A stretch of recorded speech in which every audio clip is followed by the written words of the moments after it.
Everyone, my name is Laureen Sims. Wow, it's been a long time since I've posted a vlog on here. I bet you're wondering what the three R's mean. So in a previous vlog, I explained the three R's.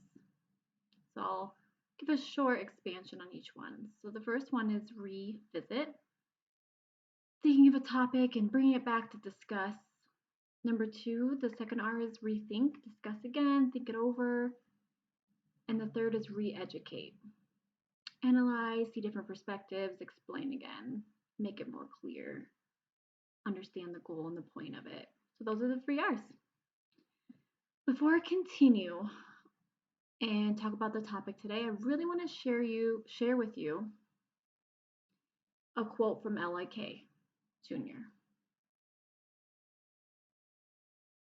That's one of my favorite quotes. I think it has such a great impact. And the goal, is to, if you're silent and don't say what you want and what you need, the progression of your life and your advancements and growth will halt. It can't happen unless you speak up and speak up for yourself. The topic today is deaf president or hearing president at Gallaudet.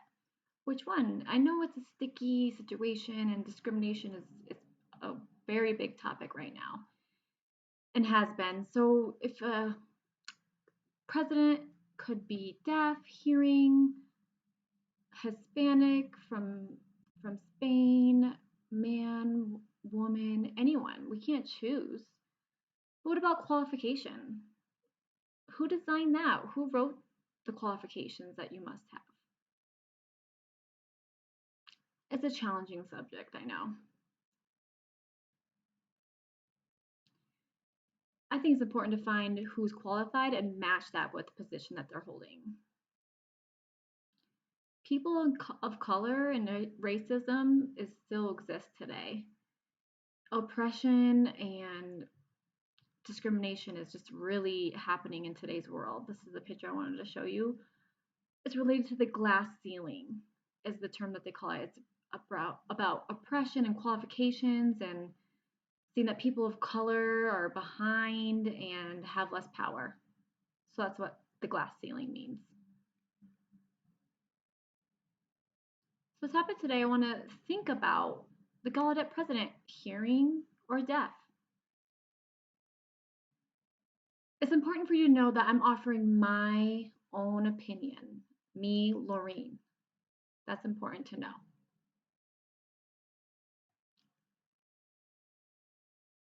So talking about rethink, there's two parts. Part one is Howard University as a model, and the part two is the impact on the deaf community and how that relates to being a president that's deaf or hearing. Howard University. Let me share a little bit about Howard University and Gallaudet University and show some comparisons between the two. Here's a picture of Howard University.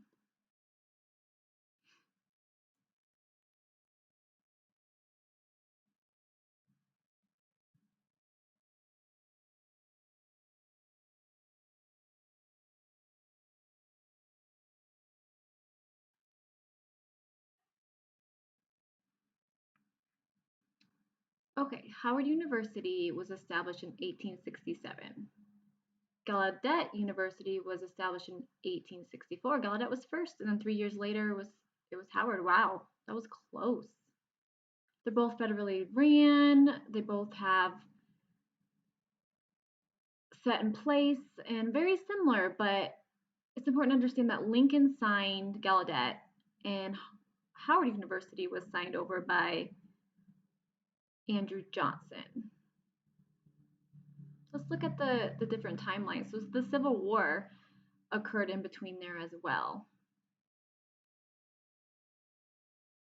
The Civil War lasted from 1861 to 1865, okay? Gallaudet University was established in 1864, right after the Civil War, right before the Civil War ended. And Howard University was set up right after the war. just think about how Black people lived back then. Wow, there was slavery. It was really hard, discrimination, and if a Black person could read or write, they were arrested and killed if they were caught. There's a story about that, and I want you to think about that when you think about Howard University and how it began and how more and more Black people were admitted into the college. What does the president look like at Howard University compared to Gallaudet? Howard University president, their first president was a white man. Let me show you a picture.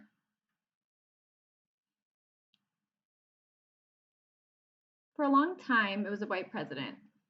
Then finally, a Black president, or excuse me, the last white president happened, finally. And then 59 years later, the white president finished their term, and for the first time, it was a Black president. Let me show you a picture. Let's go back.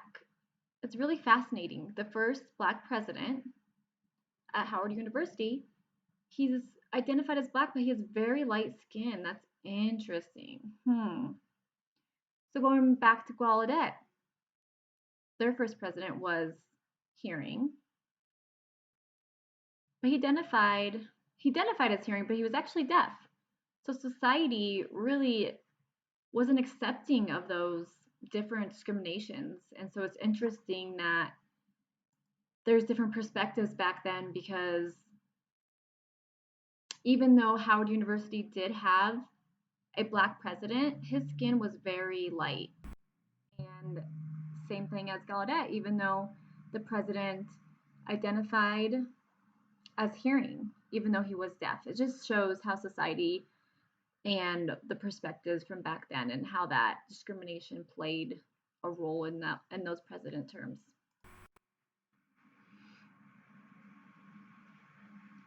The first Black president, Howard University, continued on for many years and is still today. There's still a Black president today going forward. Here's a picture.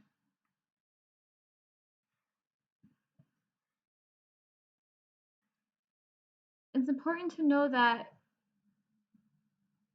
the white president at Howard University started, but for the most part now, for the last many years, that we'd have a Black president now at Howard University. It's really interesting, and I want to open up that idea and now compare it to Gallaudet.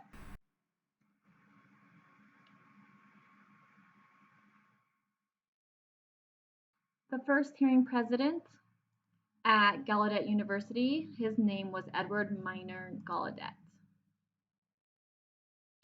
He ran that university, the Gallaudet University, for a long time. 23 years.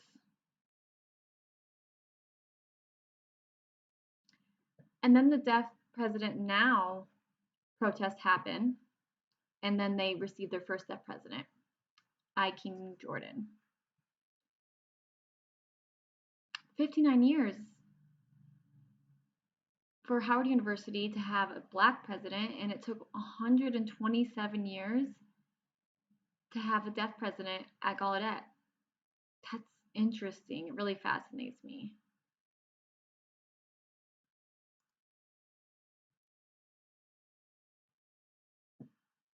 So again, Howard University had a white president for only 59 years, and then they've had a Black president for the last 89 years. And Gallaudet University had a hearing president for 123 years before they had now a deaf president for the last 27 years. Very fascinating.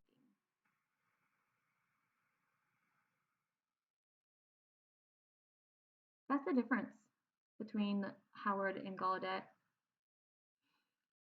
So back to our topic. President at Gallaudet, should they be hearing or deaf? I know it's a sensitive and sticky topic, but advancement needs to happen. More work needs to be done. Howard University, it's expanded. They have new laws. Black people can be doctors, they're actors in movies, and they set up that for themselves. And they are growing and they're really expanding. But racism, it does still exist. It's continuing to exist, but they've done some great work and they're still trying to get rid of oppression and discrimination. They're doing a good job. They're being a model for other universities. So back to the idea, the president at Gallaudet being deaf or hearing. So this now we're going to talk about the second part, the impact on the deaf community. There's two topics in between there: deaf education and ASL, and their impacts on the deaf community. So the first one is deaf ed. So if you look all over across America, you know that deaf education is not satisfied, is unsatisfactory. Grades on report cards are not where they need to be. It's not okay. It's the grades are below grade level. And that's my opinion, just looking over the different grades over America. The deaf schools are limited and the mainstream schools are expanding. Interpreter certification and programs aren't required. Let me show you an example of an interpreter.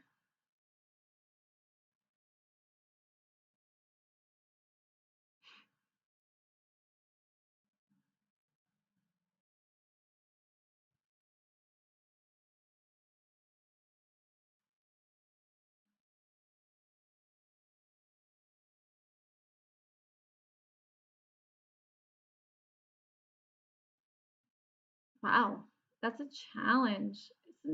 Interpreting programs and being an interpreter is challenging. There's certification, and if you look at the teacher, she seems a little bit more advanced and she has intelligent conversations and just seems a little bit more advanced than an interpreter.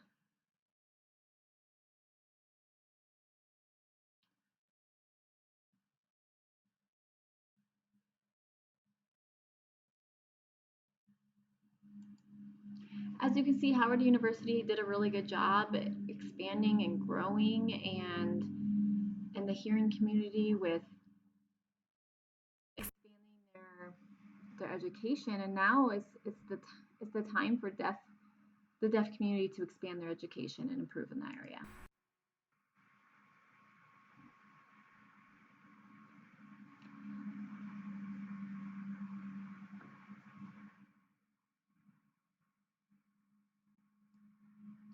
It's really important that the deaf community makes it clear that they can now be psychologists, different types of therapists, and counselors. It's really important that they expand into those different majors and those education goals and careers. It's important for them to expand and grow in that area as well and be very supportive.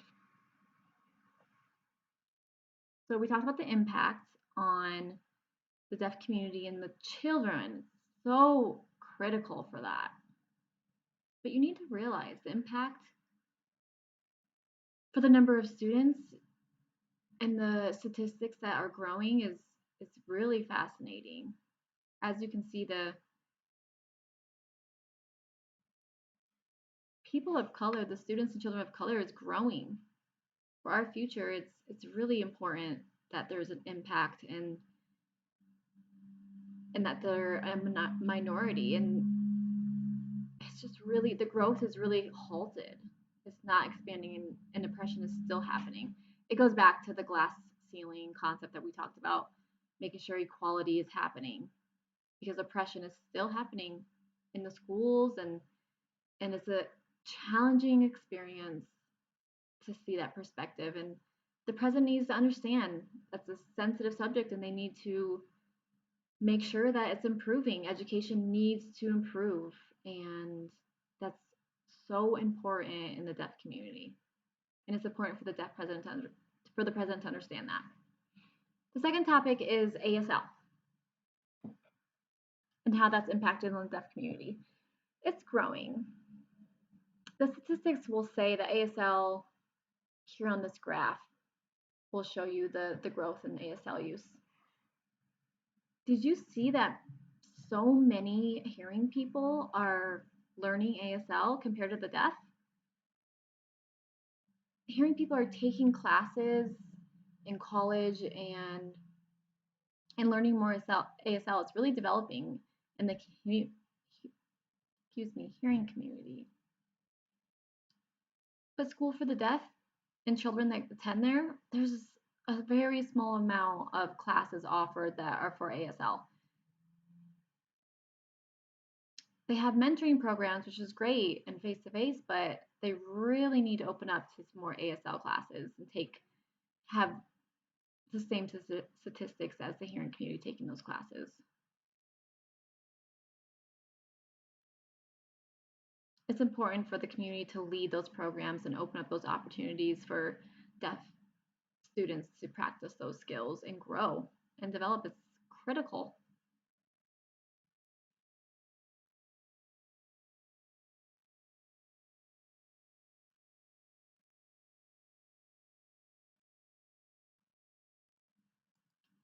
All right, so next we're going to talk about the hearing community and how it's affected related to the topics of poetry, literature, books, art, and music. And so if the hearing community is right here, all that background knowledge is needed beforehand.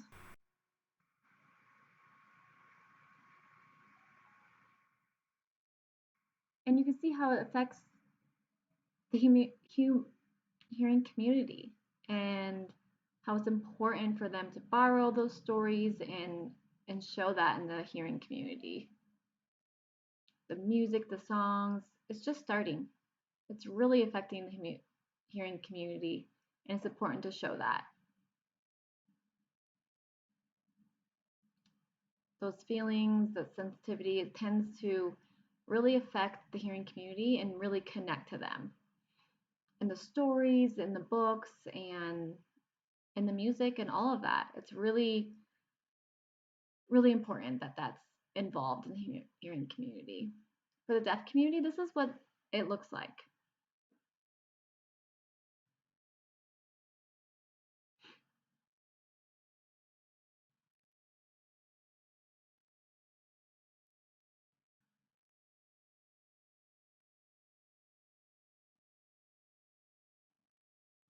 The deaf experience is different. That's how they learn ASL.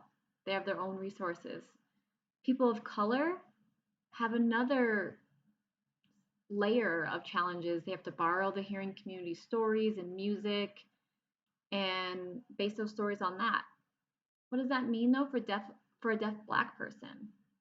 That experience, the books, and their background, what does that mean? If they're deaf, if they're white and they're deaf, they're Black and they're deaf, all different types. It affects them just slightly and not greatly like they do in the hearing community. Those different topics of music and literature and stories and stuff like that. And we're just beginning. It's just starting to grow. We have so much progress to make.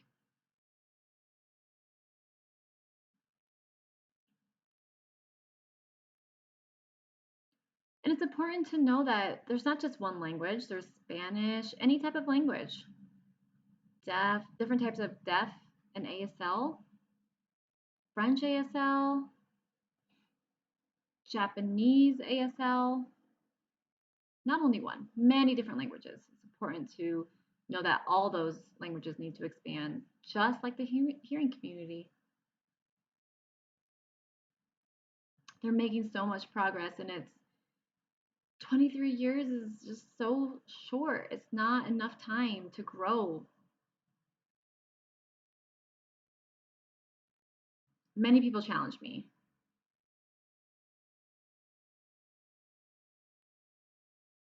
They understand that racism still exists compared to the deaf community, and there's only about 30,000 to 40,000, excuse me, there's only about 30 million to 45 million deaf people. And so it's a challenge, but we are growing. It just needs to happen more quickly, and the progression needs to happen just like the hearing community. Here's a quote I want to share with you as well.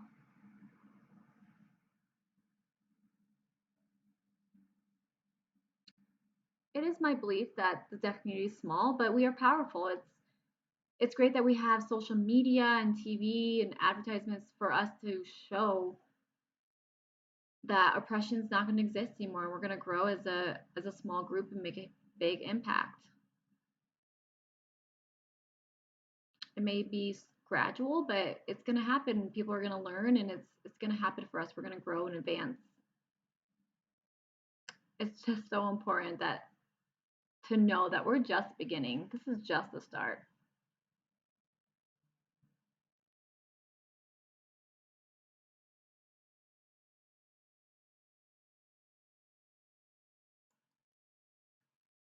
Just like I talked about before, Howard University growing and going from a white president for a short time and now having a black president for a long time, it just shows that progression and improvements can happen, and we can use that university as a mentor and as a support and example for other universities. Like Gallaudet, they can do the same thing. Their staff is small, and that's okay. We can start to grow and see that they're more hearing, people attend, and more staff, and turn that into more deaf for the deaf community support. We're not satisfied with this work. It needs to grow, it needs to progress. Improvements need to be made for interpreters, and having qualified interpreters in deaf schools and mainstream schools. People of color have power, and they need the support. We need to advocate for them, just like Howard University did. Now, let's discuss re-educate, the third R. There's three components of that: homegrown, mentoring, and being an ally. And I'll explain the difference. So, homegrown, what does that mean? Do you remember in 1864 when the black people, there wasn't a black president yet? In the 59 years, finally they hired a black president. And that progressed from now, and now we still have a black president, and the university that's homegrown. That's homegrown and showing the mentorship and how they grew as a university. Right? Mentoring and supporting and advocating. The white people and friends, they supported and they united together. Now is time for deaf people in the deaf community to apply themselves, receive qualifications, grow. They need the building blocks to grow and to improve and to receive the support and advocacy. And there's so much out there. Hearing allies and codas that can be allies, just finding those supports and the people they can connect with to unite and make a difference. That's homegrown. It's very, very imperative. I have an ally. So number three is ally. I have many allies. I went to deaf school and had mentoring, and now I've had so many great mentors and great support throughout my life. I have hearing friends that help me grow and improve and advance my life. I just love them. I'm so grateful. And again, that's critical. It's crucial to have. We need that encouragement. That people need to apply themselves and get that encouragement. They want it. They want it, just they need the support. They need to find people to advocate for them and themselves, advocate for themselves. It's not going to be perfect. It's not. But continuing to strive for that is the goal. Supporting each other, being unified together, and continuing to show that growth even over time. It's just going to get the progression and the immersion over time will show that growth. We just have to keep doing it and encouraging each other and supporting each other. It's just beginning. We're just beginning. Thank you.